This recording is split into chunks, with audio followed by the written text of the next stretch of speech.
Hello guys, नमस्कार। So guys, आज आपके लिए वर्ब से एक बहुत ही प्यारा चैप्टर लेकर के आ रहा हूँ। इसका नाम है modal verb. Modal verb basic से बताऊँगा, फिर इसके ट्रिक्स बताऊँगा। बहुत काम आएगा आपके, खूब अच्छे से इसको ध्यान रखिएगा। ग्रामर में इसका बहुत इंपॉर्टेंट यूज़ है, इसलिए इसको ढंग से आप एक बार मेरे साथ सीख लीजिएगा। अपने आप में एक महत्वपूर्ण प्रयोग रखता है अपना ये मॉडल वर्ब। ढंग से सीख लीजिएगा एक बार, आपको ज़िंदगी भर इससे आने वाली कोई भी प्रॉब्लम नहीं होगी। बात वर्ब से शुरू करते हैं। वर्ब जैसे कि आपको पता ही है कि दो तरह की होती हैं आपकी, ऑक्सिलरी यानी कि प्राइमरी बोल सकते हैं इसको, प्राइमरी ऑक्सिलरी, और modal verb. Yes, primary, auxiliary और मॉडल वर्ब, ये दो तरह की होती हैं आपके पास में वर्ब, प्राइमरी, ऑक्सिलरी और मॉडल वर्ब। यहाँ पर आपकी आती है हैव की फैमिली, डू की फैमिली और बी की फैमिली। हैव की फैमिली, डू की फैमिली और बी की फैमिली। यहाँ आपके आएगी विल की फैमिली। किसकी फैमिली? सो विल की फैमिली, पूरी की पूरी, विल, शैल, कैन, मे। हम लोग आज बात करेंगे मॉडल वर्ब की ही, यानी कि will, shall, can, may, would, should, could, might, must ought to. Modal verb जो है ये क्या होती है, इसके बारे में समझें आप। यानी कि जो आपके मूड को एक्सप्रेस करे, जो आपके मूड को एक्सप्रेस करे, स्पीकर के मूड को और उसके एटीट्यूड को शो करे, उसको बोलते हैं मॉडल वर्ब। क्या बोलते हैं उसको? Modal verb. मॉडल वर्ब जो व्यक्ति के यानी कि स्पीकर के मूड को और एटीट्यूड को शो करती है, उसको बोलते हैं मॉडल वर्ब। कुछ यूजेस देखिए आप इनके।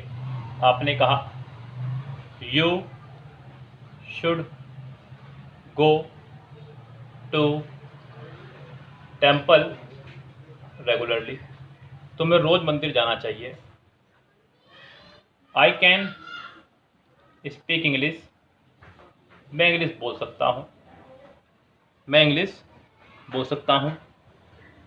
मे I sit here, may I sit here, क्या मैं यहाँ बैठ सकता हूँ, क्या मैं यहाँ बैठ सकता हूँ। Could you do me a favour, क्या तुम मेरा एक काम कर सकते हो। इसी तरह से यानी कि मॉडल वर्ब के जो यूज़ हैं वो आप कुछ इस तरह से कर सकते हैं, जैसे कि आप कह सकते हैं किसी से परमिशन मांगने के लिए, आस्क परमिशन, या किसी को परमिशन देने के लिए भी, गिव परमिशन। परमिशन मांगने के लिए, परमिशन देने के लिए। पावर को शो करने के लिए, पावर दो तरह की होती है आपकी, एक्सटर्नल और इंटरनल, दोनों के लिए इस्तेमाल करते हैं मॉडल वर्ब का। आपकी एबिलिटी को शो करने के लिए, किसको? एबिलिटी को शो करने के लिए, कैपेबिलिटी को शो करने के लिए, और भी बहुत सारे यूजेस हो जाएंगे। किसी को कोई एडवाइस देनी है, कोई सजेशन देना है, उसके लिए भी आप मॉडल वर्ब का इस्तेमाल कर सकते हैं। और भी बहुत सारे यूज़ हैं मॉडल वर्ब के, किसी के रिक्वेस्ट करने के लिए, किसी को प्रार्थना करने के लिए, मोबिलाइजेशन के लिए, नैतिकता के लिए, विश के लिए, प्रेयर के लिए, ड्यूटी के लिए, नेसेसिटी के लिए, कंपल्सन के लिए, बहुत सारे यूज़ हैं। सभी के सभी यूज़ देखते हैं हम इसके आज अच्छे से। मॉडल वर्ब की लिस्ट आपको अच्छे से पता ही होगी। पहले तो सिंपल लिखिए आप इनको, विल, शैल, कैन, मे। फिर इन सबके past would, should, could, might, must ought to. ये तो है आपकी proper modal verb. Semi modal verb भी है आपकी। सेमी मॉडल वर्ब में आपकी आती है यूज टू, डेयर टू और नीड। टू ना लगाएं चाहे, कोई दिक्कत नहीं है, मतलब ये आपकी सेमी मॉडल वर्ब में आपकी आती है। उसके बाद में in place of modal verb, यानी कि मॉडल वर्ब की जगह, मॉडल वर्ब के जैसे ही लेकिन मॉडल वर्ब की जगह आप इस्तेमाल कर सकते हैं is, am, are, was, were, has, have के साथ टू का मॉडल वर्ब की जगह, लेकिन मॉडल वर्ब की ही तरह आप इनको भी इस्तेमाल कर सकते हैं। Proper modal verb, semi modal verb, in place of modal verb, 3 तरह के पार्टिशन में डिवाइड है आपकी मॉडल वर्ब। अब बात करते हैं अलग अलग यूजेस की। पहले हम बात करेंगे मे और माइट की। मे और माइट की, अगर मैं बात करूं मे और माइट की, तो हिंदी मीनिंग इनका होता है दोनों का ही, सकता है और सकता था। सकता है इसका मतलब सकता है, इसका मतलब सकता था, संभावना के लिए इस्तेमाल किया जाता है। हिंदी मीनिंग मैंने आपको बता दिया है। अब बात करते हैं इसके यूजेस पे। तो सबसे पहले बात कर लेते हैं इसके यूजेस पे। ध्यान दीजिएगा, यहाँ पे सबसे पहला जो यूज़ है वो है इसका पॉसिबिलिटी के लिए। किसके लिए? पॉसिबिलिटी के लिए, यानी कि कोई संभावना कोई व्यक्त करने के लिए। ध्यान दीजिएगा, मे का इस्तेमाल करते हैं नज़दीकी संभावना के लिए, माइट का इस्तेमाल करते हैं दूरस्थ संभावना के लिए। दूरस्थ संभावना, यस, ये नज़दीकी संभावना। पॉसिबिलिटी के लिए मैंने कहा इट में रेन टुडे, आज बारिश हो सकती है, यानी कि पूरा मौसम बन चुका है, बादल बिल्कुल घने छाए हुए हैं, बस कभी बारिश हो सकती है, ना हो वो एक अलग बात है, लेकिन मैंने कह दिया कि इट में रेन टुडे, आज बारिश हो सकती है, इस तरह से। लेकिन अगर आप कह रहे हैं कि इट माइट रेन टुडे, तो यहाँ पे दूरस्थ संभावना हो गई है। मौसम साफ पड़ा हुआ है, बहुत हल्के से बादल हैं, उनको देख करके ही आपने अंदाजा लगा लिया कि आज बारिश हो सकती है, तो ये दूरस्थ संभावना क्या है आपकी, बहुत दूरस्थ संभावना के लिए इस्तेमाल करते हैं आप लोग मे माइट का। आस्क परमिशन और गिव परमिशन के लिए भी, यानी कि परमिशन मांगने और परमिशन देने के लिए भी इस्तेमाल करते हैं हम लोग मे और माइट का। आपने अक्सर स्कूल में जब रहे होंगे, आप लोगों ने एंटर करने से पहले मैडम से पूछा होगा, मे आई कम इन, मे आई कम इन, क्या मैं अंदर आ सकता हूँ? यस, यू मे कम इन, तुम अंदर आ सकते हो। Ask permission, give permission. May का जो इस्तेमाल है कुछ कुछ कैन के जैसा भी है, लेकिन मे का इस्तेमाल करते हैं हम लोग नैतिकता के लिए, अपना संस्कार दिखाने के लिए। कैन का इस्तेमाल इसलिए नहीं करते, अभी आगे पढ़ेंगे सब कुछ। विश, विश के लिए भी और प्रेयर के लिए भी इस्तेमाल करते हैं मे और माइट का।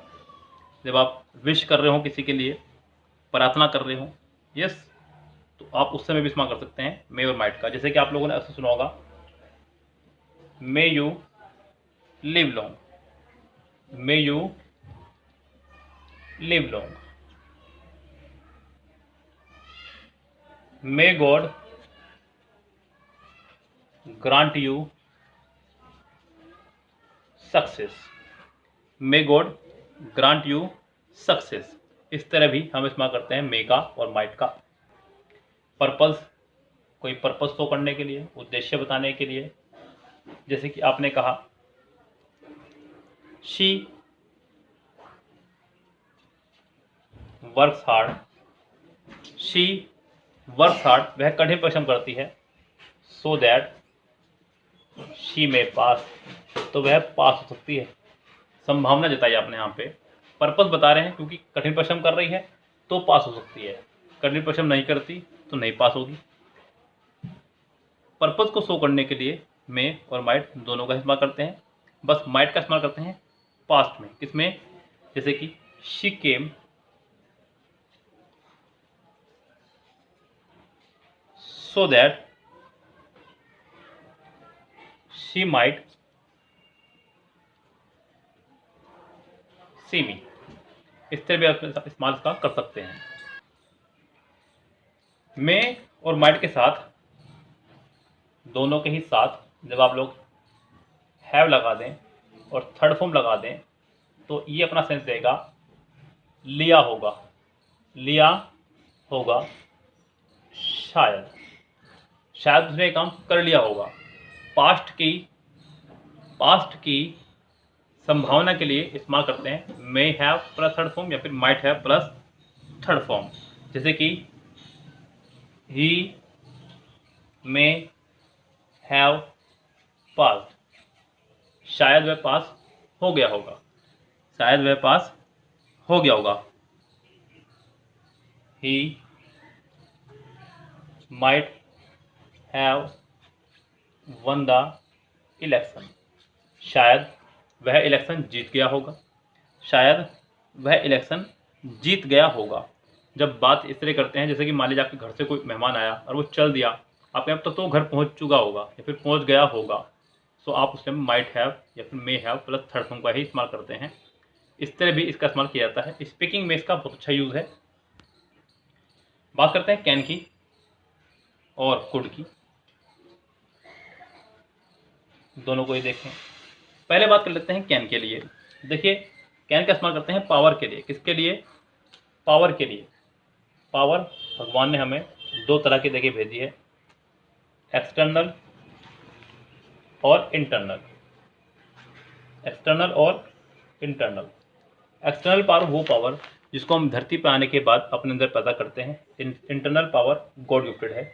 इसके लिए इस्तेमाल करते हैं डेयर टू का। किसके लिए? डेयर टू का। जैसे कि आप कहने लगे कि मैं आपको 2 बजे शमशान घाट जा सकता हूँ, तो ये आपकी इंटरनल पावर है।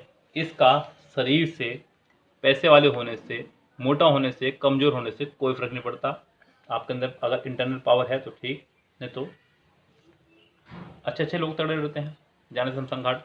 एक्सटर्नल पावर 3 तरह की होती हैं आपकी। मनी पावर, आपने खूब मेहनत करके पैसा कमाया, आपके पास मनी आ गया, आप कह सकते हैं कि मैं ताजमहल खरीद सकता हूँ। बतेरे लोग हैं हमारे पास इस टाइम भारत में। मुकेश अंबानी पूरा पाकिस्तान खरीद सकता है, पूरी दुनिया खरीद सकता है। बतेरा पैसा उस पर दुनिया तो नहीं खरीद सकता, लेकिन ताजमहल जैसी दुनिया भर की इमारत से खरीद सकता है, मतलब। तो उसके बाद मनी पावर है। आपने कहा टाइम पावर, क्या कहा आपने? Time power. टाइम पावर नहीं यहाँ पर लगाएंगे, माइंड पावर लगा लो। लाइक आप कहने लगे कि मैं दुनिया का कोई भी सवाल सोल्व कर सकता हूँ। आपने अपने आप को इस लायक बनाया कि आप सवाल सोल्व कर सकते हैं। बॉडी पावर, आपने अच्छी खासी बॉडी बना ली। अब आप कह रहे हैं कि मैं 100 किलो वेट भी उठा सकता हूँ। So body power. 3 तरह की पावर के लिए इस्तेमाल करते हैं कैन का। Money power, mind power, body power. Internal power के लिए इस्तेमाल करते हैं हम लोग डेयर टू का। और देखते हैं, जैसे कि मैंने आपको बताया कि कैन का इस्तेमाल पावर के लिए करते हैं, तो आप कह सकते हैं कि कैन का इस्तेमाल एबिलिटी के लिए भी करते हैं। कैन भी और कुड भी। यानी कि एक बात साफ साफ ध्यान रखिएगा कि कैन के साथ कभी भी एबल या अनेबल वर्ड नहीं आएगा, क्योंकि कैन के अंदर ही छुपी हुई है आपकी एबिलिटी। मैंने कहा आई कैन सोल्व एनी सम, मैं कोई भी सम सोल्व कर सकता हूँ। इसका मतलब मेरी एबिलिटी ही तो है। मेरी एबिलिटी को शो कर रहा है ये कैन। यहाँ पे आपको एबल लगाने की ज़रूरत नहीं है। आपने कहा शी कैन स्पीक इंग्लिश, वह इंग्लिश बोल सकती है, तो ये भी आपकी एबिलिटी को ही शो कर रहा है।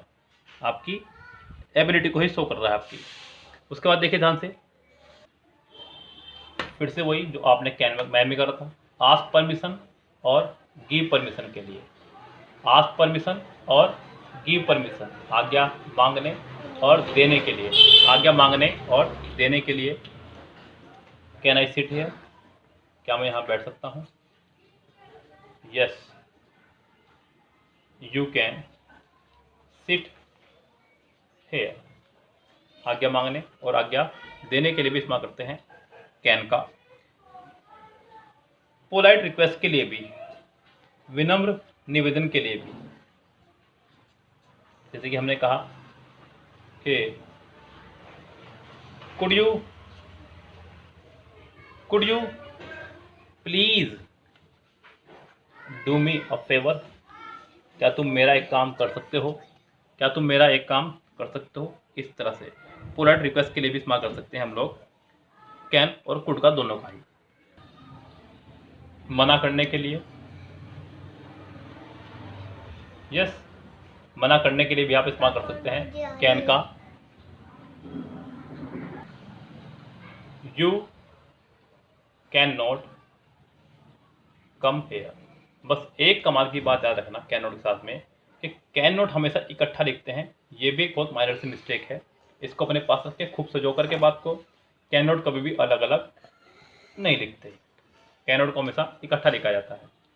कोई ऑफर करने के लिए किसी को, तब भी कैन का इस्तेमाल कर सकते हैं। Can I help you, can I help you, क्या मैं तुम्हारी मदद कर सकता हूँ। इस तरह से भी हम लोग कैन का इस्तेमाल कर सकते हैं। जैसे आपने मे और माइट का इस्तेमाल करता है पॉसिबिलिटी के लिए, इसका भी इस्तेमाल कर सकते हैं आप पॉसिबिलिटी के लिए ही।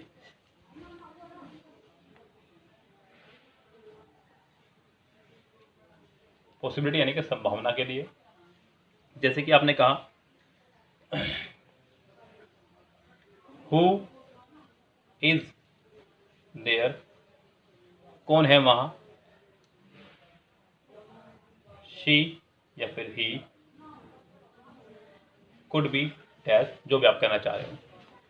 हु इज देयर, वहां कौन है। ही या she could be, she could be Reena, he could be Ramesh. कुछ भी आप कह सकते हैं कि रमेश हो सकता है या फिर रीमा हो सकती है, जो भी आप कहना चाहें। तो संभावना यानी कि पॉसिबिलिटी के लिए भी इस्तेमाल करते हैं कुड का। कुड का इस्तेमाल पास्ट की एबिलिटी के लिए भी शो करते हैं। मैं काम कर सकता था, मैं काम कर सकता था या सका, कर सकता था या सका।